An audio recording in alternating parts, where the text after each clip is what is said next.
এবং জেলখানার অভ্যন্তরে আপনার যেভাবে আমাদের নেতাকর্মীরা হত্যাকাণ্ডের শিকার হচ্ছে এবং আমাদের সরকারের জ্যেষ্ঠ একজন সদস্য তিনি আপনার নুরুল মজিদ হুমায়ুন সাহেব মৃত্যুবরণ করার পরও তার হাতে হাত করা, জেলখানায় মৃত্যুবরণ করেছে। রমেশচন্দ্র সেন 87 বছর বয়স, তিনি জেলখানায় বিনা চিকিৎসায় নির্যাতনে মৃত্যুবরণ করেছে। আসসালামু আলাইকুম হাসান ভাই, আপনার কথা মতো অতীতের কিছু কথা আমি আপনাকে স্মরণ করিয়ে দিই। দেশনেত্রী বেগম খালেদা জিয়াকে আপনারা 7 বছর জেল কাটিয়েছেন বিনা দোষে।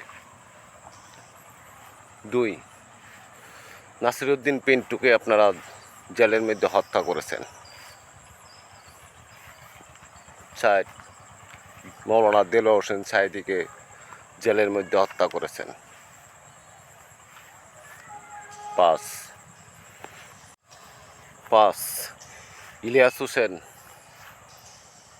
ইলিয়াসউদ্দিনকে গুম করে হত্যা করেছেন। সেটা কি আপনারা ভুলে গেছেন? এত অত্যাচার করেছেন যাতে আপনাদের কোনোদিন ভুলবে না। হাজার হাজার মানুষকে গুম খুন করেছেন।